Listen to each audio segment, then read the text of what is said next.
সকল প্রশংসা মহান আল্লাহ তাআলার জন্য, যিনি অত্যন্ত মেহেরবান। নবী করিম সাল্লাল্লাহু আলাইহি সাল্লাম ছিলেন সর্বকালের মহামানব। এই পৃথিবীতে যত নবী রাসূল আগমন করেছেন, তারা একটি নির্দিষ্ট জাতি বা গোত্রকে হেদায়েতের জন্য আগমন করেছিলেন। কিন্তু আমাদের নবী মুহাম্মদ সাল্লাল্লাহু আলাইহি সাল্লামকে সমগ্র জিন ও মানবজাতির হেদায়েতের জন্য মহান আল্লাহ তাআলা এই দুনিয়াতে পাঠিয়েছেন। নবী করিম সাল্লাল্লাহু আলাইহি সাল্লাম মাঝে মধ্যেই তার সাহাবীদের কাছে অনেক শিক্ষামূলক গল্প বলতেন এবং তিনি তার উম্মতকে এই সমস্ত শিক্ষামূলক গল্প বলার অনুমতি দিয়েছেন। আব্দুল্লাহ ইবনে আমর রাদিয়াল্লাহু তাআলা আনহু থেকে বর্ণিত, নবী করিম সাল্লাল্লাহু আলাইহি সাল্লাম বলেছেন, জ্ঞানের আলো মানুষের মধ্যে ছড়িয়ে দাও, যদি সেটা একটি আয়াত হয়। তবে নবী করিম সাল্লাল্লাহু আলাইহি সাল্লাম সতর্ক করে বলেছেন, যদি কেউ ইচ্ছাকৃতভাবে মিথ্যা বলে, তবে সে যেন জাহান্নামের প্রস্তুতি নেয়। নবী করিম সাল্লাল্লাহু আলাইহি সাল্লাম বলেছেন, বনি ইসরায়েলের গল্পসমূহ বর্ণনা করো, কারণ এতে কোনো ক্ষতি নেই। তাদের গল্পে আশ্চর্য সব বিষয়বস্তু রয়েছে। মুসনাদে আহমদ, হাদিস নাম্বার ২৬,৬০২। নবী করিম সাল্লাল্লাহু আলাইহি সাল্লাম বলেছেন, আহলে কিতাব অর্থাৎ ইহুদি ও খ্রিস্টানদের কাছে কোনো বিষয়ে জিজ্ঞাসা করো না, কারণ তারা তোমাকে সঠিক পথ দেখাবে না। এমনও হতে পারে তাদের মাধ্যমে তুমি সত্যকে অস্বীকার করবে এবং মিথ্যাকে বিশ্বাস করবে। সহি বুখারী হাদিস নাম্বার ৭৩৬৩, সহি মুসলিম হাদিস নাম্বার ৩০০৪। এই হাদিসের মাধ্যমে এটা প্রমাণিত হয় যে ইহুদি ও খ্রিস্টানদের কাছে কোনো বিষয়ে জিজ্ঞাসা করা বা তাদের গল্প গ্রহণ করার সময় সতর্ক থাকতে হবে। তাদের মাঝে এমন অনেক গল্প প্রচলিত রয়েছে যা ইসলামী আকিদার সঙ্গে সম্পূর্ণ সাংঘর্ষিক। এই ব্যাপারে আমাদের সতর্ক থাকতে হবে। হে সম্মানিত মুসলিমগণ, মহান আল্লাহ তাআলা আমাদের সঠিক পথের জ্ঞান দান করেছেন। তাই আমাদের উচিত আহলে কিতাবের গল্প গ্রহণ করার সময় সতর্ক থাকা এবং শুধুমাত্র সেই গল্পগুলি গ্রহণ করা যা ইসলামী আকিদার সঙ্গে সামঞ্জস্যপূর্ণ।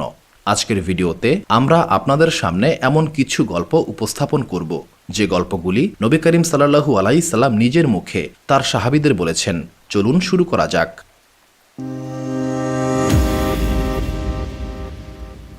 কোনো মুসলিম যতই সৎকর্ম করুক না কেন, তাকে জান্নাতি হিসেবে ঘোষণা দেওয়া যাবে না। অনুরূপভাবে কোনো মুসলিম যতই খারাপ কাজ করুক না কেন, তাকে জাহান্নামী বলা যাবে না। কারণ কাউকে জান্নাতি বা জাহান্নামী সাব্যস্ত করার ক্ষমতা একমাত্র মহান আল্লাহ তাআলার। কাউকে জাহান্নামী সাব্যস্ত করার শাস্তি কতটা ভয়াবহ হতে পারে, এই গল্পটি তার উৎকৃষ্ট উদাহরণ। আবু হুরায়রা রাদিয়াল্লাহু তাআলা আনহু থেকে বর্ণিত, নবী করিম সাল্লাল্লাহু আলাইহি সাল্লাম বলেছেন, বনি ইসরায়েলের সময়ে দুইজন ব্যক্তি ছিলেন। এই দুইজনের মধ্যে একজন নিয়মিত গুনাহে লিপ্ত হতো এবং অন্যজন সর্বদা ইবাদত এবং ভালো কাজে লিপ্ত থাকত। ইবাদতকারী ব্যক্তি যখনই পাপী ব্যক্তিকে গুনাহ করতে দেখত, তখনই সে গুনাহকারীকে সতর্ক করে বলতো, তুমি এই গুনাহ থেকে বিরত থাকো। একদিন ইবাদতকারী ব্যক্তি আবারও গুনাহকারী ব্যক্তিকে গুনাহ করতে দেখে বলল, তুমি এই গুনাহ বন্ধ করো।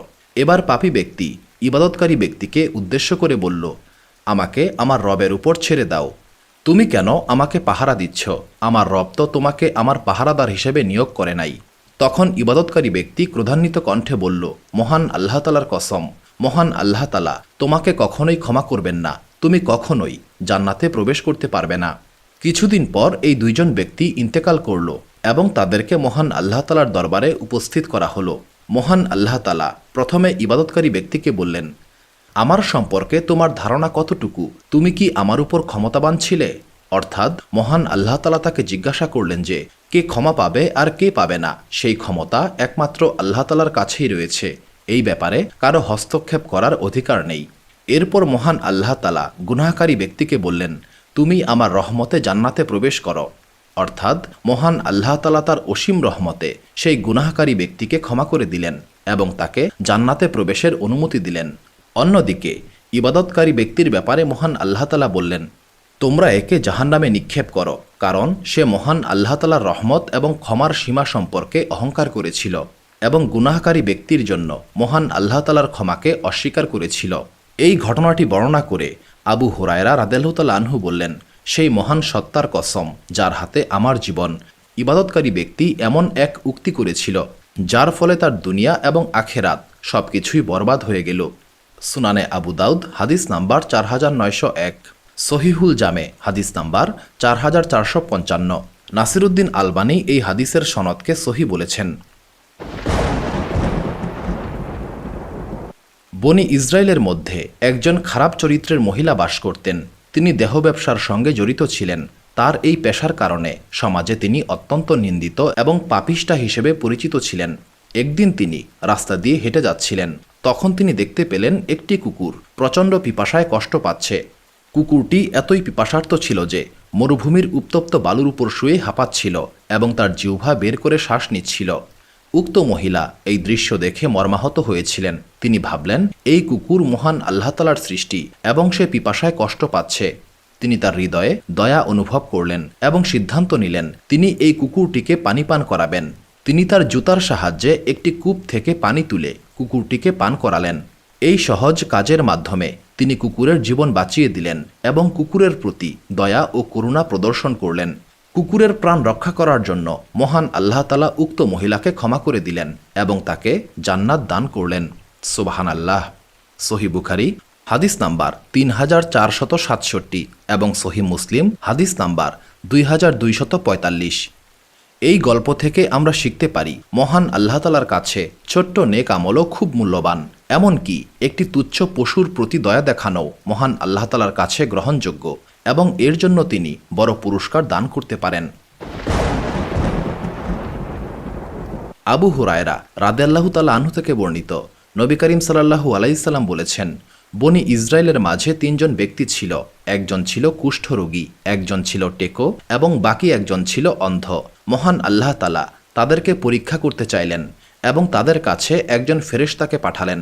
উক্ত ফেরেশতা কুষ্ঠরোগীর কাছে গিয়ে বললেন, তোমার সবচেয়ে পছন্দের জিনিস কোনটি? কুষ্ঠরোগী বলল, আমাকে আমার চামড়ার কারণে মানুষ ঘৃণা করে। আমি এই রোগ থেকে মুক্ত হতে চাই এবং আমার শরীরে সুন্দর চামড়া চাই। তখন ফেরেশতা কুষ্ঠরোগীর শরীরে হাত বুলিয়ে দিলেন। এর ফলে সে সুস্থ হয়ে গেল এবং সুন্দর চামড়ার অধিকারী হল। এরপর ফেরেশতা আবারও বললেন, কেমন সম্পদ তুমি পছন্দ করো? সে বলল, উট অথবা গরু। তখন ফেরেশতা তাকে একটি 10 মাসের গর্ভবতী উটনি উপহার দিলেন এবং বললেন, মহান আল্লাহ তাআলা তোমার এই সম্পদে বরকত দিন। তারপর ফেরেশতা টেকো ব্যক্তির কাছে উপস্থিত হয়ে বললেন, তোমার সবচেয়ে পছন্দের জিনিস কোনটি? টেকো ব্যক্তি বলল, এই টাকের কারণে মানুষ আমাকে ঘৃণা করে। আমি এই টাক থেকে মুক্তি চাই এবং সুন্দর চুল চাই। তখন ফেরেশতা টেকো ব্যক্তির মাথায় হাত বুলিয়ে দিলেন এবং টেকো ব্যক্তির টাক ভালো হয়ে গেল এবং তার মাথায় খুব সুন্দর চুল গজিয়ে গেল। এবার ফেরেশতা বললেন, তুমি কেমন সম্পদ পছন্দ করো? টেকো ব্যক্তি উত্তর দিল, আমি গরু পছন্দ করব। এরপর ফেরেশতা টেকো ব্যক্তিকে একটি গর্ভবতী গাভী দিয়ে বললেন, মহান আল্লাহ তাআলা তোমার এই সম্পদে বরকত দিন। এবার ফেরেশতা অন্ধ ব্যক্তির কাছে এসে বললেন, তুমি মহান আল্লাহ তাআলার কাছে কি চাও? সে বলল, আমি চাই মহান আল্লাহ তাআলা যেন আমার দৃষ্টিশক্তি ফিরিয়ে দেন, আমি যেন এই দুনিয়ার সৌন্দর্য উপভোগ করতে পারি। ফেরেশতা তখন অন্ধ ব্যক্তির চোখে হাত বুলিয়ে দিলেন। অন্ধ ব্যক্তি দৃষ্টি ফিরে পেল। এবার ফেরেশতা বললেন, তুমি কেমন সম্পদ চাও? অন্ধ ব্যক্তি বলল, আমি ছাগল চাই।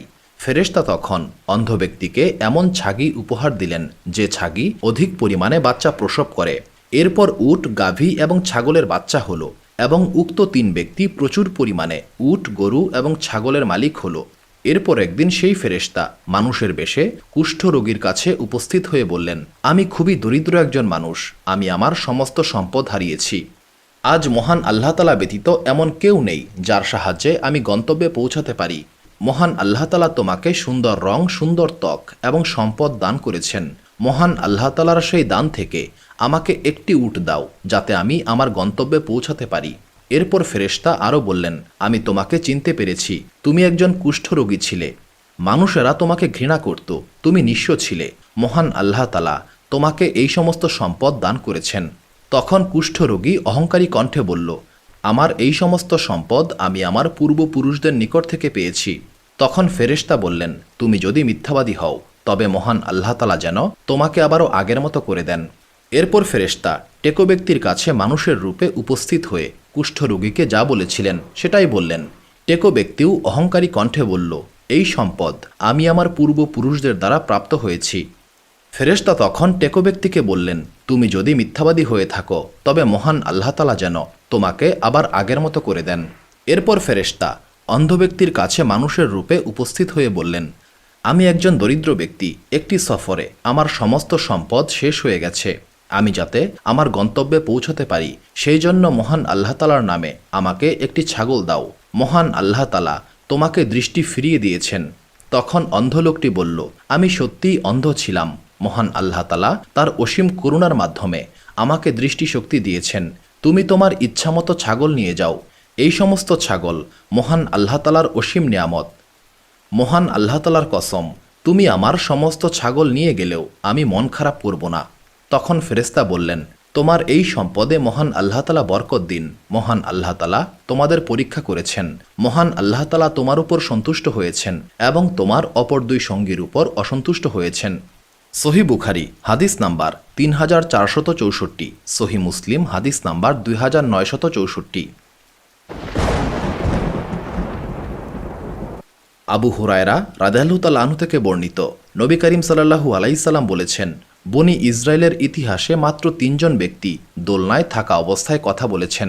তাদের মধ্যে একজন হলেন ঈসা ইবনে মারিয়াম আলাইহিস সালাম এবং আরেকজন হলেন জুরাইজ নামক একজন আবেদ বান্দা। জুরাইজ অত্যন্ত ধার্মিক একজন ব্যক্তি ছিলেন। তিনি নিজের জন্য একটি ইবাদতখানা তৈরি করেছিলেন এবং সেখানেই তিনি ইবাদতে মগ্ন থাকতেন। একদিন জুরাইজের মা উক্ত ইবাদতখানায় এসে বললেন, হে জুরাইজ। জুরাইজ তখন সলাত আদায় মগ্ন ছিলেন। তিনি মনে মনে বললেন, হে আমার আল্লাহ তাআলা, আমার মা নাকি আমার সলাত? জুরাইজ সলাতেই মগ্ন ছিলেন এবং তার মা চলে গেলেন। পরের দিন জুরাইজের মা আবারও এসে ডাকলেন, কিন্তু জুরাইজ সেদিনও সলাতে মগ্ন ছিলেন। তিনি আবারও মনে মনে বললেন, হে আমার আল্লাহ তাআলা, আমার মা নাকি আমার সলাত? তিনি সলাতে মগ্ন থাকলেন এবং তার মা আবারও চলে গেলেন। তৃতীয় দিন একই ঘটনা ঘটল। জুরাইজের মা তাকে ডাক দিলেন, কিন্তু জুরাইজ সলাতে মগ্ন ছিলেন। তিনি আবারও মনে মনে বললেন, হে আমার আল্লাহ তাআলা, আমার মা নাকি সলাত? তিনি সলাতেই মগ্ন ছিলেন। এবার জুরাইজের মা রাগান্বিত হয়ে বললেন, হে আমার আল্লাহ তাআলা, তুমি জুরাইজকে মৃত্যু দিও না, যতক্ষণ না পর্যন্ত সে একজন ব্যভিচারী মহিলার চেহারা দেখে। বনি ইসরায়েলে কিছু খারাপ মানুষ ছিল যারা জুরাইজকে হিংসা করত। উক্ত এলাকায় একজন সুন্দরী কিন্তু পাপিষ্ঠা মহিলা ছিলেন। সে জুরাইজের পবিত্রতা নষ্ট করার পরিকল্পনা করেছিল। উক্ত মহিলা বলল, যদি তোমরা চাও আমি জুরাইজকে বিভ্রান্ত করতে পারি। খারাপ লোকেরা মহিলার এই কথায় সম্মতি দিল।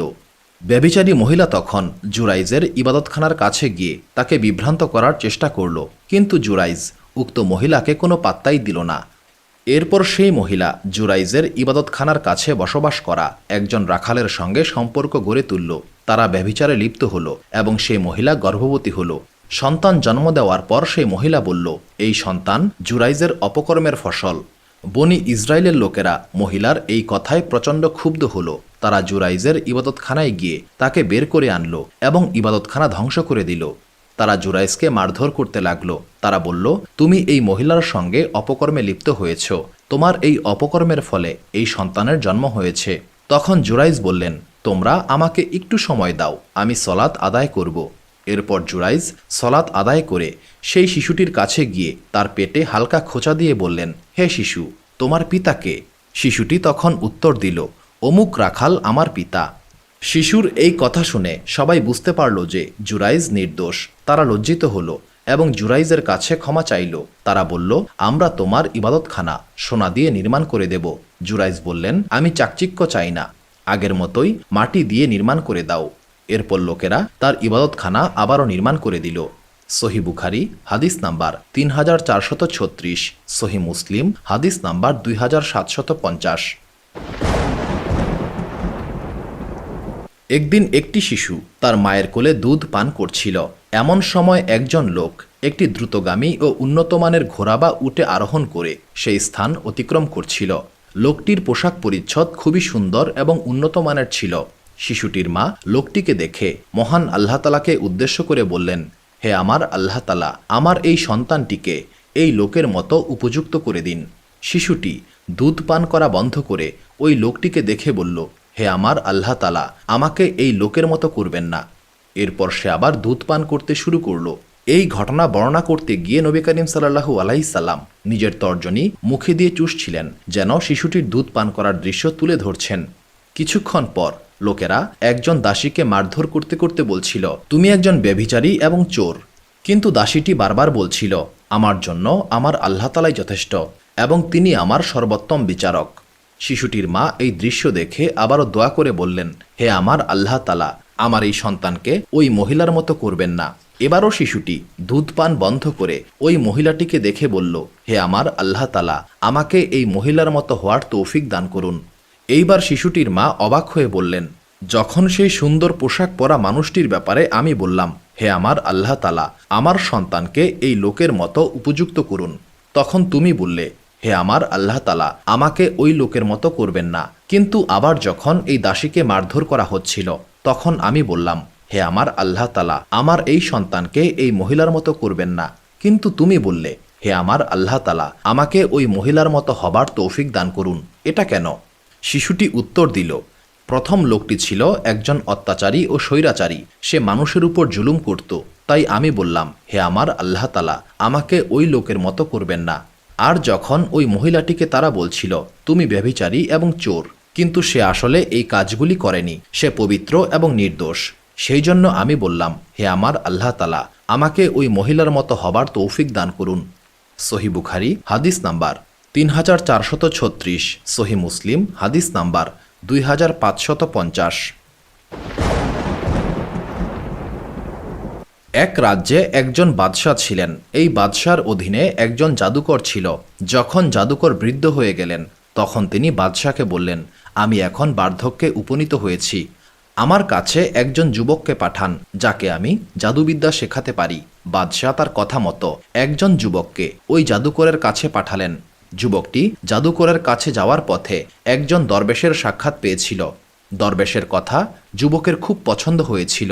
এরপর থেকে উক্ত যুবক জাদুকরের কাছে যাওয়ার আগে প্রায়শই দরবেশের কাছে যেত এবং দরবেশের কথা শুনত। কিন্তু যখন জাদুকর দেখলেন যুবক তার কাছে বিলম্ব করে আসছে, তখন সেই জাদুকর সেই যুবককে মারধর করত। যুবক তখন দরবেশের কাছে এই বিষয়ে অভিযোগ করেছিল। দরবেশ তাকে বুদ্ধি দিলেন, যদি জাদুকর তোমাকে জিজ্ঞাসা করে কেন বিলম্ব হলো, তুমি বলবে, আমার পরিবারের কারণে আমার বিলম্ব হয়েছে। আর যদি তোমার পরিবার জিজ্ঞাসা করে, তখন তুমি বলবে, জাদুকরের কারণে আমার বিলম্ব হয়েছে।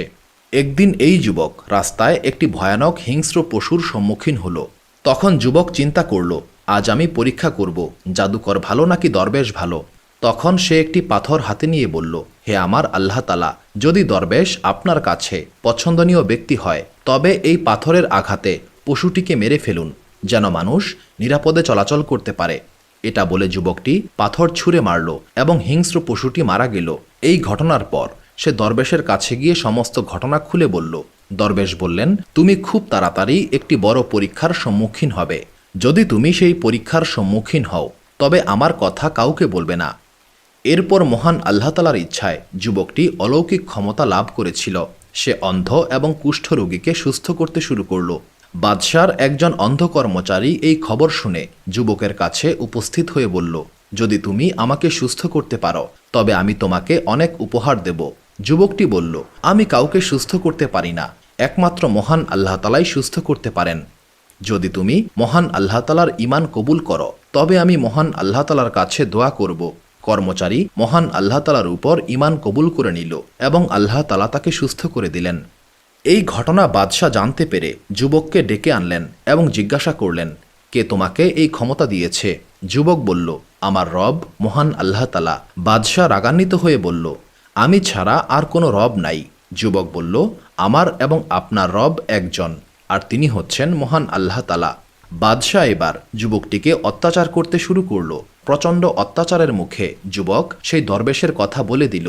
বাদশাহ দরবেশকে বন্দী করার হুকুম দিলেন এবং দরবেশকে তার ধর্ম ত্যাগ করার আদেশ দিলেন।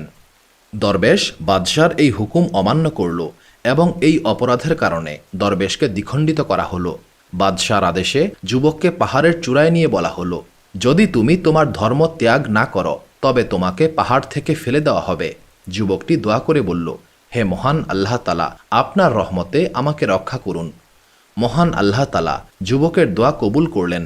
পাহাড় কেঁপে উঠল এবং যুবকের শত্রুরা পাহাড় থেকে পড়ে গেল। যুবক নিরাপদে বাদশার দরবারে হাজির হলো। এবার বাদশার আদেশে যুবককে নৌকার মাধ্যমে সমুদ্রে নিয়ে যাওয়া হলো এবং বলা হলো, যদি তোমার ধর্ম ত্যাগ না করো, তবে তোমাকে সমুদ্রে ফেলে দেওয়া হবে। যুবক আবারও দোয়া করল, হে মহান আল্লাহ তাআলা, আপনার ইচ্ছায় আমাকে রক্ষা করুন। নৌকাটি উল্টে গেল এবং যুবকের শত্রুরা ডুবে গেল। যুবক আবারও নিরাপদে বাদশার দরবারে ফিরে এলো। যুবক বাদশাকে বলল, আপনি আমাকে হত্যা করতে পারবেন না যতক্ষণ না পর্যন্ত আপনি আমার শর্ত মেনে চলবেন। বাদশাহ বললেন, কি তোমার শর্ত? যুবক বলল, আপনি লোকদের জমায়েত হতে বলুন, তারপর একটি কাঠের শুলিতে আমাকে চড়াবেন, তারপর একটি ধনুকে তীর লাগিয়ে বলবেন, এই বালকের রবের নামে, এরপর তীর ছুঁড়ে মারবেন। যদি আপনি এটা করতে পারেন তবে অবশ্যই আমাকে হত্যা করতে পারবেন। বাদশাহ যুবকের শর্ত মেনে তীর ছুড়ল এবং সেই তীর যুবকের কানে বিদ্ধ হল। যুবক তীর বিদ্ধ স্থানে হাত রাখলেন এবং সঙ্গে সঙ্গে শাহাদাত বরণ করলেন। জমায়েতকৃত লোকেরা এই অলৌকিক ঘটনা দেখে বলল, আমরা এই যুবকের রবের উপর ঈমান কবুল করে নিচ্ছি। উক্ত বাদশাহ উপস্থিত লোকদের ঈমান কবুল করতে দেখে প্রচণ্ড ক্রোধান্বিত হল। সে রাস্তায় একটি গর্ত খুঁড়ে তাতে আগুন জ্বালিয়ে বলল, যারা ধর্ম ত্যাগ করবে না তাদেরকে এই আগুনে নিক্ষেপ করা হবে। অনেকেই ঈমান ত্যাগ করতে অস্বীকার করল এবং আগুনে ঝাঁপ দিয়ে শাহাদাত বরণ করল। শেষ পর্যন্ত একজন মহিলা তার শিশুকে নিয়ে আগুনের সামনে দাঁড়ালো। তখন শিশুটি তার মাকে বলল, আপনি নির্ভয়ে আগুনে ঝাঁপ দিন, আপনি সঠিক পথেই রয়েছেন। সুবহানাল্লাহ। সহি বুখারী হাদিস নাম্বার 3466, সহি মুসলিম হাদিস নাম্বার 3005। তিনজন লোক একসঙ্গে যাত্রা করছিলেন। হঠাৎ প্রচণ্ড ঝড় বৃষ্টি শুরু হলো। অতঃপর তারা একটি পাহাড়ের গুহায় আশ্রয় নিয়েছিলেন। কিছুক্ষণ পর পাহাড় থেকে একটি বড় পাথর খসে পড়ে গুহার মুখ বন্ধ করে দিল। তারা গুহার ভেতরে আটকা পড়ে গেল। তখন তারা পরস্পরে বলল, আমাদের উচিত নিজেদের ভালো কাজের কথা স্মরণ করা, যা আমরা শুধুমাত্র মহান আল্লাহ তাআলার সন্তুষ্টির উদ্দেশ্যেই করেছিলাম। সেই সৎকর্মের উসিলায় মহান আল্লাহ তাআলার কাছে আমরা দোয়া করব, হয়তোবা মহান আল্লাহ তাআলা আমাদেরকে এই বিপদ থেকে উদ্ধার করবেন। প্রথম ব্যক্তি বলল, হে আমার আল্লাহ তাআলা, আমার পিতামাতা খুবই বৃদ্ধ ছিলেন এবং আমার সন্তান ছোট ছিল। আমি তাদের ভরণ পোষণের জন্য পশুপালন করতাম। প্রতিদিন সন্ধ্যায় আমি বাড়ি ফিরে পশুদের দুধ দহন করতাম এবং আমার সন্তানদের পূর্বে আমার পিতামাতাকে দুধ পান করাতাম। একদিন আমার দেরি হলো এবং সন্ধ্যার পূর্বে আমি বাড়িতে ফিরতে পারিনি। যখন বাড়িতে ফিরে আসলাম তখন দেখলাম আমার পিতামাতা ঘুমন্ত অবস্থায় রয়েছেন। আমি দুধ দহন করলাম এবং তাদের মাথার কাছে দাঁড়িয়ে রইলাম। আমি তাদের ঘুম ভাঙাতে চাইনি, কারণ তাদের ঘুম ভাঙানো আমি পছন্দ করিনি। আমার সন্তানেরা আমার পায়ের কাছে কান্নাকাটি করছিল, কিন্তু আমি আমার সন্তানদের পূর্বে আমার পিতামাতাকে দুধ পান করাতে চাইলাম। এইভাবে আমি সারা রাত দাঁড়িয়েছিলাম। হে মহান আল্লাহ তাআলা, আপনি জানেন আমি শুধুমাত্র আপনার সন্তুষ্টির জন্যই এটা করেছিলাম। আপনি মেহেরবানি করে পাথরটি সরিয়ে দিন যাতে আমরা আকাশ দেখতে পারি। মহান আল্লাহ তাআলা তার দোয়া কবুল করেছিলেন এবং পাথর কিছুটা সরিয়ে দিলেন। তারা আকাশ দেখতে পেল। দ্বিতীয় ব্যক্তি বলল, হে আমার আল্লাহ তাআলা, আমার এক চাচাতো বোন ছিল। আমি তাকে খুবই ভালোবাসতাম, যেভাবে একজন পুরুষ একজন নারীকে ভালোবাসে। একদিন আমি তার কাছে গেলাম এবং তাকে খারাপ কাজের প্রস্তাব দিলাম, কিন্তু সে তা প্রত্যাখ্যান করে বলল, তুমি যদি আমাকে 100 দিরহাম দিতে পারো তবে আমি তোমার প্রস্তাবে সম্মত হব। আমি অনেক কষ্ট করে 100 দিরহাম জোগাড় করে তার কাছে গেলাম। যখন আমি খারাপ কাজের জন্য প্রস্তুত হলাম তখন সে বলল, হে আল্লাহ তাআলার বান্দা, আল্লাহকে ভয় করো, অন্যায়ভাবে আমার সতীত্ব নষ্ট করো না। তার এই কথা শুনে আমি লজ্জা পেলাম এবং সেখান থেকে চলে আসলাম। হে আমার আল্লাহ তাআলা, আপনি জানেন আমি শুধুমাত্র আপনার সন্তুষ্টির জন্যই এটা করেছিলাম। আপনি এই পাথরটিকে সরিয়ে দিন। মহান আল্লাহ তাআলা তার দোয়া কবুল করেছিলেন এবং পাথরটিকে আরও কিছুটা সরিয়ে দিলেন। এবার তৃতীয় ব্যক্তি বলল, হে মহান আল্লাহ তাআলা, আমি একবার একজন শ্রমিককে এক ফারাক গমের বিনিময়ে কাজে নিয়োগ করেছিলাম। সে তার কাজ শেষ করার পর পারিশ্রমিক চাইল। আমি তাকে পারিশ্রমিক দিতে গেলাম, কিন্তু কোনো কারণে পারিশ্রমিক না নিয়েই সে চলে গেল। সেই গম দিয়ে আমি কৃষি কাজ করতে শুরু করলাম এবং এই কৃষিকাজের মাধ্যমে অনেক গরু ক্রয় করেছিলাম। কিছুদিন পর সেই শ্রমিক আবারও আমার কাছে উপস্থিত হয়ে বলল, আল্লাহ তাআলাকে ভয় করো এবং আমার পারিশ্রমিক দাও। আমি তাকে বললাম, এই সমস্ত গরু তোমার। সে বলল, মহান আল্লাহ তাআলাকে ভয় করো, আমার সঙ্গে ঠাট্টা করো না। আমি বললাম, আমি ঠাট্টা করছি না, এই সমস্ত কিছুই তোমার। তখন উক্ত শ্রমিক সমস্ত গরু নিয়ে গেল। হে মহান আল্লাহ তাআলা, আপনি জানেন আমি শুধুমাত্র আপনার সন্তুষ্টির জন্যই এটা করেছিলাম। মহান আল্লাহ তাআলা তার দোয়াও কবুল করেছিলেন এবং পাথরটিকে সম্পূর্ণভাবে সরিয়ে দিলেন। তারা সবাই গুহা থেকে বের হয়ে আসতে সক্ষম হলো। সহি বুখারি হাদিস নাম্বার 2272, সহি মুসলিম হাদিস নাম্বার 2743। আবদুল্লাহ ইবনে মাসুদ রাদিয়াল্লাহু তাআলা আনহু থেকে বর্ণিত, নবী করিম সাল্লাল্লাহু আলাইহি সাল্লাম বলেছেন, বনি ইসরায়েলের একজন বাদশাহ ছিলেন যিনি মুসা আলাইহিস সালামের পর শাসনভার গ্রহণ করেছিলেন। এক রাতে তিনি বাইতুল মুকাদ্দাসে সলাত আদায় করছিলেন। চাঁদের আলোয় উদ্ভাসিত সেই রাতে তিনি তার অতীত জীবনের ঘটনা স্মরণ করছিলেন। গভীর চিন্তায় নিমগ্ন হয়ে তিনি উপলব্ধি করেছিলেন যে এই রাজত্ব, এই ক্ষমতা, এই সমস্ত কিছুই একদিন বিলীন হয়ে যাবে। তার অন্তর উদ্বেগে কেঁপে উঠল। অবশেষে তিনি সিদ্ধান্ত নিলেন এই জগতের জৌলুস তাকে আর আটকে রাখতে পারবে না। এক নির্জন রাতে কাউকে কিছু না জানিয়ে তিনি সিংহাসন ছেড়ে অজানার উদ্দেশ্যে যাত্রা শুরু করলেন। পথ চলতে চলতে তিনি এক সমুদ্রের তীরে এসে উপস্থিত হলেন। সেখানে দেখলেন একদল শ্রমিক ইট তৈরি করছে। তিনি শ্রমিকদের বললেন, তোমরা কিভাবে জীবিকা নির্বাহ করো? শ্রমিকরা সেই বাদশাকে বলল কিভাবে তারা পরিশ্রমের মাধ্যমে অর্থ উপার্জন করে। বাদশাহ তখন শ্রমিকদের দলে যোগ দিলেন। তিনি পরিশ্রম করতে লাগলেন। কষ্টার্জিত উপার্জন দিয়ে আহার করতেন এবং বাকি অংশ দান করে দিতেন। যখন সলাতের সময় হতো তখন তিনি সলাতে মগ্ন হয়ে যেতেন। একসময় শ্রমিকেরা এই ব্যতিক্রমী মানুষটির কথা তাদের মালিকের কাছে বলে দিল। মালিক বিস্মিত হয়ে ভাবলেন এই শ্রমিক আসলে কে। তখন তিনি বাদশাকে সংবাদ দিলেন, কিন্তু 3 বার সংবাদ পাঠানো হলেও বাদশাহ মালিকের কাছে যেতে রাজি হন নাই। অবশেষে মালিক নিজেই তাকে দেখতে গেলেন। বাদশাহ যখন দেখলেন কেউ তার সন্ধান করছে তখন তিনি পালিয়ে গেলেন, কিন্তু মালিক তার পিছু নিলেন এবং অবশেষে তাকে ধরতে সক্ষম হলেন।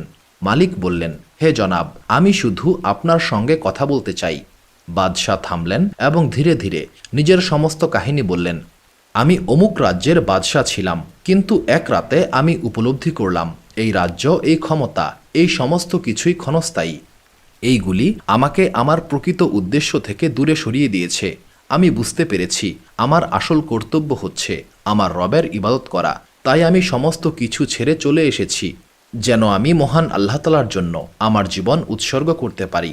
মালিক বিস্মিত হয়ে বলল, আপনি যদি আল্লাহ তাআলার জন্য সিংহাসন ছাড়তে পারেন তবে আমি কেন পারব না? এরপর সেই মালিক বাদশাহকে অনুসরণ করলেন। এরপর তারা 2 জন একসঙ্গে আল্লাহ তাআলার ইবাদতে মগ্ন হয়ে গেলেন। তারা মহান আল্লাহ তাআলার কাছে এই প্রার্থনা করলেন, হে আমাদের রব, আমাদের মৃত্যু যেন একসঙ্গেই হয়। অবশেষে তাদের দোয়া কবুল হলো। তারা একসঙ্গে এই দুনিয়া থেকে বিদায় নিলেন এবং তাদের কবর মিশরের রুমাইলা নামক স্থানে পাশাপাশি রয়েছে। আবদুল্লাহ রাদিয়াল্লাহু তাআলা আনহু বললেন, আমি যদি মিশরের রুমাইলায় থাকতাম তবে নবী করিম সাল্লাল্লাহু আলাইহি সাল্লাম যে বর্ণনা দিয়েছেন সেই অনুযায়ী আমি তাদের কবর দেখিয়ে দিতে পারতাম। আল বাহারুজ জাখার হাদিস নাম্বার 3689, আল মুজামুল কবির হাদিস নাম্বার 10370। একদিন নবী করিম সাল্লাল্লাহু আলাইহি সাল্লাম এক বেদুইনের ঘরে মেহমান হলেন। বেদুইন তাকে সম্মান জানালেন এবং নবী করিম সাল্লাল্লাহু আলাইহি সাল্লামের প্রতি শ্রদ্ধা প্রকাশ করলেন। তখন নবী করিম সাল্লাল্লাহু আলাইহি সাল্লাম বেদুইনকে বললেন, হে বেদুইন, তোমার ইচ্ছা প্রকাশ করো, আমি তোমাকে উপহার দেব। বেদুইন বললেন, হে আল্লাহ তাআলার রাসূল, যাতায়াতের জন্য আমাকে একটি উট এবং আমার পরিবারের জন্য একটি দুগ্ধবতী ছাগল চাই। বেদুইন পরপর 2 বার এই উপহার চাইলেন। তখন নবী করিম সাল্লাল্লাহু আলাইহি সাল্লাম বললেন, তুমি চাইলে বনি ইসরায়েলের ওই বৃদ্ধার মতোই হতে পারতে। সাহাবীরা কৌতূহলী হয়ে উঠলেন। তারা বললেন, হে আল্লাহর রাসূল সাল্লাল্লাহু আলাইহি সাল্লাম, বনি ইসরায়েলের ওই বৃদ্ধার ব্যাপারে আমরা জানতে চাই। তখন নবী করিম সাল্লাল্লাহু আলাইহি সাল্লাম সাহাবীদের বললেন, একবার মূসা আলাইহিস সালাম বনি ইসরায়েলীদেরকে নিয়ে যাত্রা করেছিলেন, কিন্তু তিনি পথ হারিয়ে ফেললেন। তখন বনি ইসরায়েলের আলেমগণ মূসা আলাইহিস সালামকে বললেন, আমরা শুনেছি ইউসুফ আলাইহিস সালাম আমাদের থেকে প্রতিশ্রুতি নিয়েছিলেন যে আমরা যেন তার দেহটাকে আমাদের সঙ্গে নিয়ে যাই। মূসা আলাইহিস সালাম বললেন, তোমাদের মধ্যে কে জানে ইউসুফ আলাইহিস সালামের কবর কোথায়? সবাই বলল, বনি ইসরায়েলের একজন বৃদ্ধা এই ব্যাপারে অবগত রয়েছেন। মূসা আলাইহিস সালাম বৃদ্ধাকে বললেন, আমাকে ইউসুফ আলাইহিস সালামের কবর দেখিয়ে দাও। বৃদ্ধা বলল, আল্লাহ তাআলার কসম, আমি তোমাকে তার কবর দেখাবো না যতক্ষণ না পর্যন্ত তুমি আমাকে জান্নাতে তোমার সঙ্গী হওয়ার প্রতিশ্রুতি দাও। মূসা আলাইহিস সালাম কি করবেন বুঝতে পারছিলেন না, কারণ জান্নাতের মালিক একমাত্র মহান আল্লাহ তাআলা। কিন্তু মহান আল্লাহ তাআলার পক্ষ থেকে বলা হলো, হে মূসা, বৃদ্ধার দাবি কবুল করুন। মুসা আলাইহিসসালাম তখন বৃদ্ধার দাবি কবুল করে নিলেন। অতপর বৃদ্ধা মুসা আলাইহিসসালামকে একটি জলাশয়ের কাছে নিয়ে গেলেন। তিনি বললেন, পানির নিচে ইউসুফ আলাইহিসসালামের দেহ রয়েছে। লোকেরা পানি সরিয়ে ফেলল। এরপর বৃদ্ধা বললেন, এখন মাটি খনন করতে হবে। মাটি খনন করার পর ইউসুফ আলাইহিসসালামের দেহ পাওয়া গেল। যখন ইউসুফ আলাইহিসসালামের দেহ তুলে নেওয়া হলো, তখন মহান আল্লাহ তাআলার অসীম কুদরতে পথ এমন আলোকিত হয়ে গিয়েছিল যে যেন তারা দিনের বেলায় যাত্রা করছিল। সুবহানাল্লাহ। এই ঘটনা আমাদের শিক্ষা দেয়, বৃদ্ধা পার্থিব জীবনের সুখ বা সম্পদ চাননি। তিনি জান্নাতের উচ্চতম মর্যাদা চেয়েছিলেন। তিনি জান্নাতের উচ্চতম স্থানে আরোহণ করতে চেয়েছিলেন। এটা আমাদের শেখায় আমাদের চিন্তা আখিরাত কেন্দ্রিক হওয়া উচিত। মুসা আলাইহিসসালাম প্রথমে বৃদ্ধার শর্ত পছন্দ না করলেও মহান আল্লাহ তাআলার আদেশে তা মেনে নিয়েছিলেন। বৃদ্ধার কাহিনী আমাদের এটা শেখায় যে মহান আল্লাহ তাআলার ইচ্ছার কাছে সমর্পণ করা উচিত। এই ঘটনাটি মুস্তাদরাক হাকিম গ্রন্থে বর্ণিত হয়েছে, হাদিস নাম্বার 4088। বনি ইসরায়েলের খুব বড় একজন আলেম ছিলেন। তিনি খুব জ্ঞানী, ধার্মিক এবং নিষ্ঠাবান ছিলেন। তিনি তার স্ত্রীকে অত্যন্ত ভালোবাসতেন এবং তার প্রতি গভীরভাবে আসক্ত ছিলেন। দুর্ভাগ্যবশত একদিন তার স্ত্রী ইন্তেকাল করলেন। এই ঘটনায় বনি ইসরায়েলি আলেম এতটাই মর্মাহত হয়েছিলেন যে তিনি শোকে সম্পূর্ণরূপে ভেঙে পড়েছিলেন। তিনি ঘরের দরজা বন্ধ করে একাকী থাকতে শুরু করেন। কেউ তার সঙ্গে দেখা করতে পারত না। কেউ তার কাছে আসার চেষ্টা করলেও তিনি দেখা দিতেন না। এভাবেই তিনি শোকে নিমজ্জিত হয়ে পড়েছিলেন। এক নারী আলেমের এই অবস্থা সম্পর্কে জানতে পারেন। তিনি বললেন, আমি যে কোনোভাবেই হোক আলেমকে এই অবস্থা থেকে মুক্ত করে আনব। তিনি আলেমের বাড়িতে গিয়ে বললেন, আমার খুব একটি জরুরি মাসালা জানার আছে, যার সমাধান কেবলমাত্র এই আলেমই দিতে পারবেন। আমি এই মাসালার ব্যাপারে তার মুখ থেকে সরাসরি জানতে চাই। যখন লোকেরা চলে গেল, তখনও সেই মহিলা দরজার সামনে দাঁড়িয়েছিল এবং বলল, আমি এখান থেকে যাব না, আমাকে উক্ত আলেমের সঙ্গে দেখা করতেই হবে। অবশেষে উক্ত আলেমকে একজন সংবাদ দিলেন, দরজার বাইরে একজন মহিলা এসেছেন, যিনি আপনার কাছে একটি গুরুত্বপূর্ণ মাসালার সমাধান জানতে চান। তিনি বলেছেন, কেবল আপনার মুখ থেকেই তিনি উত্তর শুনতে চান এবং কোনোভাবেই ফিরে যাবেন না। আলেম বললেন, তাকে ভেতরে আসতে দাও। নারী ভেতরে প্রবেশ করে বললেন, আপনার কাছে একটি ফতোয়া জানতে এসেছি। আলেম বললেন, বলুন, কি জানতে চান? মহিলা বললেন, আমি আমার এক প্রতিবেশীর নিকট থেকে কিছু গয়না ধার নিয়েছিলাম। আমি অনেক দিন তা ব্যবহার করেছি। এখন আমার প্রতিবেশী তার গয়না ফেরত চায়। এখন আপনি বলুন, আমার কি এই গয়না ফেরত দেওয়া উচিত? আলেম বললেন, অবশ্যই, মহান আল্লাহ তাআলার কসম, আপনাকে অবশ্যই তা ফিরিয়ে দিতে হবে। নারী বললেন, কিন্তু এটা তো আমি অনেকদিন যাবৎ ব্যবহার করেছি। আলেম বললেন, গয়নার মালিক আপনাকে এটা কিছু দিনের জন্য ধার দিয়েছিলেন, এখন তাকে ফিরিয়ে দিতে হবে। তখন মহিলা বললেন, মহান আল্লাহ তাআলা আপনাকে রহম করুক।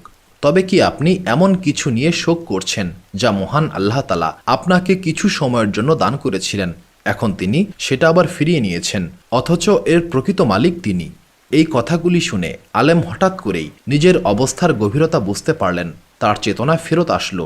তিনি উপলব্ধি করতে পারলেন যে শোকে তিনি কষ্ট পাচ্ছিলেন তা আসলে অনর্থক। মহান আল্লাহ তাআলার ইচ্ছাই হচ্ছে শ্রেষ্ঠ, আর যা তিনি ফিরিয়ে নিয়েছেন সেটার প্রকৃত মালিক তিনি। অবশেষে তিনি দুঃখ কাটিয়ে উঠলেন এবং আবারও মানুষের মাঝে ফিরে এলেন। তিনি বুঝতে পেরেছিলেন মহান আল্লাহ তাআলার দেওয়া সমস্ত কিছুই আমানত এবং যখন তিনি চান তা ফিরিয়ে নেন। এই আত্ম উপলব্ধির মাধ্যমে তিনি শান্তি পেলেন এবং আবারও স্বাভাবিক জীবনে ফিরে আসলেন। এই গল্পটি মুয়াত্তা মালিক গ্রন্থে বর্ণিত হয়েছে, পৃষ্ঠা নাম্বার 163, হাদিস নাম্বার 43। আবু সাঈদ খুদরি রাদিয়াল্লাহু তাআলা আনহু থেকে বর্ণিত, নবী করিম সাল্লাল্লাহু আলাইহি সাল্লাম বলেছেন, বনি ইসরায়েলের একজন ব্যক্তি 99 জন মানুষকে হত্যা করেছিলেন। হত্যাকাণ্ডের পর একদিন তার মনে হলো, মহান আল্লাহ তাআলা কি কখনো তাকে ক্ষমা করবেন? এই চিন্তা করে তিনি একজন পাদ্রীর কাছে গেলেন এবং তাকে জিজ্ঞাসা করলেন, মহান আল্লাহ তাআলা কি কখনো আমার তওবা কবুল করবেন? পাদ্রী উত্তরে বলল, মহান আল্লাহ তাআলা কখনোই তোমার মতো একজন পাপীর তওবা কবুল করবেন না। এই কথা শুনে উক্ত ব্যক্তি পাদ্রীকেও হত্যা করে ফেলল এবং এইভাবে তার হত্যাকাণ্ডের সংখ্যা 100-তে পৌঁছে গেল। এরপর তিনি অন্য একজন ব্যক্তির কাছে জিজ্ঞাসা করলেন, মহান আল্লাহ তাআলা কি কখনো আমার তওবা কবুল করবেন? তখন সেই ব্যক্তি বললেন, তুমি অমুক স্থানে চলে যাও, সেখানে অনেক ভালো মানুষ বসবাস করেন, তারাই তোমার প্রশ্নের উত্তর দিতে সক্ষম হবেন। এই পরামর্শ শুনে সেই ব্যক্তি উক্ত স্থানের উদ্দেশ্যে রওনা হলো, কিন্তু পথিমধ্যেই তার ইন্তেকাল হয়ে গেল। মৃত্যুর সময় তার বক্ষদেশ সেই ভালো মানুষের স্থানের দিকে ঘুরে গেল, অর্থাৎ তিনি তওবা করার ইচ্ছা নিয়ে সেই দিকে মুখ করেছিলেন। মৃত্যুর পর রহমত এবং আজাবের ফেরেশতারা তার রূহ নিয়ে ঝগড়া শুরু করল। রহমতের ফেরেশতারা বললেন, এই ব্যক্তি তওবা করার ইচ্ছা নিয়ে ভালো মানুষের উদ্দেশ্যে যাত্রা করেছিল, সে জান্নাতি হবে। অন্যদিকে আজাবের ফেরেশতারা বললেন, এই ব্যক্তি একজন গুনাহগার, সে জাহান্নামী। এমন সময় মহান আল্লাহ তাআলা সামনের ভূমিকে, অর্থাৎ যেখানে ভালো মানুষের বসবাস ছিল সেই ভূমিকে আদেশ দিলেন, তুমি এই মৃত ব্যক্তির নিকটবর্তী হয়ে যাও, আর পেছনের স্থানকে, অর্থাৎ যেখানে তিনি পাপ করেছিলেন তাকে আদেশ দিলেন, তুমি দূরে সরে যাও। এরপর মহান আল্লাহ তাআলা ফেরেশতাদেরকে আদেশ দিলেন, তোমরা উভয় দিকের দূরত্ব পরিমাপ করো। পরিমাপ করার পর দেখা গেল মৃত ব্যক্তি তওবার দিকে 1 বিঘত বেশি পরিমাণ এগিয়ে রয়েছেন, অর্থাৎ তিনি তওবার ইচ্ছা নিয়ে ভালো দিকে একটু বেশি এগিয়েছিলেন। এই কারণে মহান আল্লাহ তাআলা তাকে ক্ষমা করে দিলেন। সুবহানাল্লাহ। সহিহ বুখারী হাদিস নাম্বার 3470 এবং সহিহ মুসলিম হাদিস নাম্বার 2766। বনি ইসরায়েলের সময়ে এক ছোট্ট গ্রামে বারসিসা নামক একজন অত্যন্ত ধার্মিক ব্যক্তি বসবাস করতেন। সে মহান আল্লাহ তাআলার একত্ববাদে বিশ্বাস করত এবং ঈসা আলাইহিসসালামকে মহান আল্লাহ তাআলার রাসূল হিসেবে মান্য করত। গ্রামের সবাই বারসিসাকে খুবই ভালো চরিত্রের মানুষ হিসেবে জানত এবং তার ব্যক্তিত্বের জন্য তাকে সম্মান করত। সেই গ্রামে 3 জন ভাই এবং তাদের এক বোন ছিল। একদিন সেই 3 ভাইকে যুদ্ধের জন্য ডাকা হলো, কিন্তু 3 ভাই তাদের বোনকে একা রেখে যেতে চাইল না। তারা চিন্তা করতে লাগলো বোনকে কার কাছে রাখবে। গ্রামবাসীরা বারসিসার কথা বলল, কারণ সবাই বারসিসাকে খুবই ভালো এবং বিশ্বাসযোগ্য মানুষ হিসেবে জানত। সবাই বারসিসার কাছে গেল এবং তাদের বোনকে বারসিসার নিকটে রাখার অনুরোধ করল, কিন্তু বারসিসা প্রথমে রাজি হচ্ছিল না। সে বলল, আমি অভিশপ্ত শয়তানের নিকট থেকে পানাহা চাই, কারণ সে ভয় করছিল সে কোনো গুনাহে লিপ্ত হতে পারে। তখন শয়তান বারসিসার মনে কুমন্ত্রণা দিল। শয়তান জানত বারসিসার মন খুবই নরম। সে বারসিসাকে কানে কানে বলল, তারা যদি ভালো কাউকে এই মেয়েটির জন্য খুঁজে না পায় এবং খারাপ কারো কাছে এই মেয়েটিকে রেখে যায়, তখন কি হবে? এই পরিণতি কি তোমার ভুলের জন্য নয়? বারসিসা বুঝতে পারল না এটা শয়তানের কুমন্ত্রণা। সে মানুষের প্রতি দরদ দেখিয়ে মেয়েটিকে সাহায্য করতে রাজি হয়ে গেল। বারসিসা মেয়েটিকে গির্জার বিপরীতে একটি ঘরে থাকতে দিল।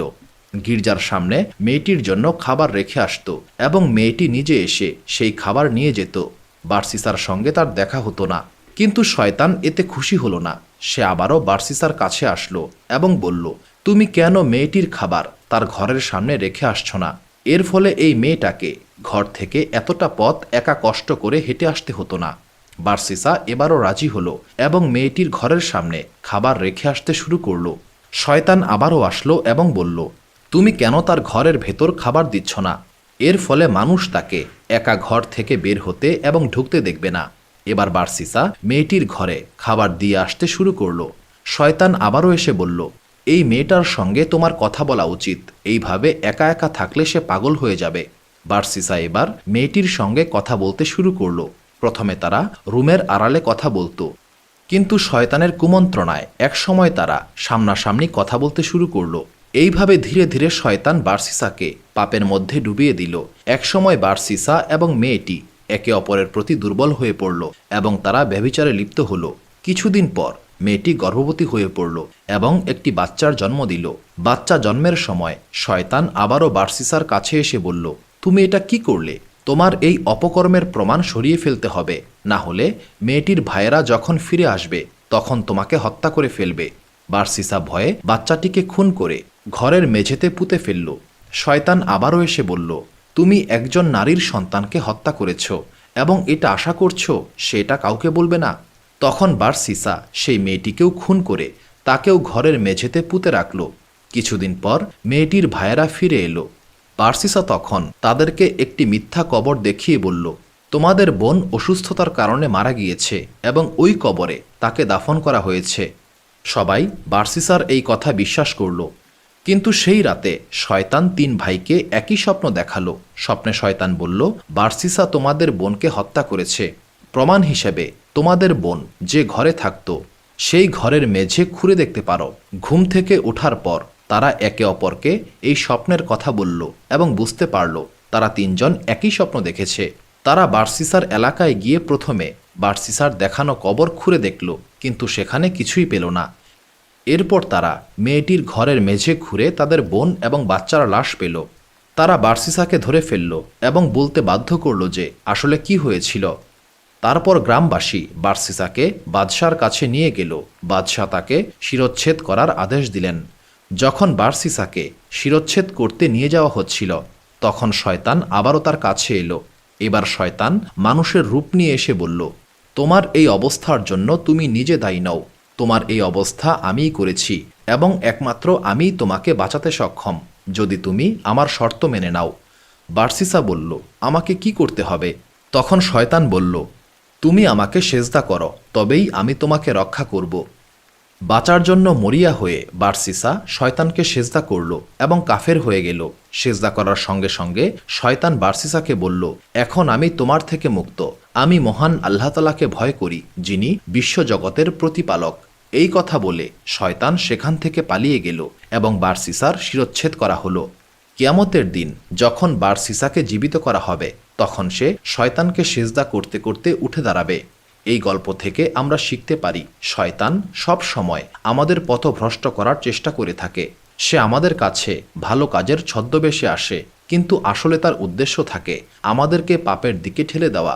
মহান আল্লাহ তাআলা বলেন, শয়তান মানুষকে বলে কুফরি করো, অতপর যখন সে কুফরি করে তখন শয়তান বলে, আমি তোমার থেকে মুক্ত।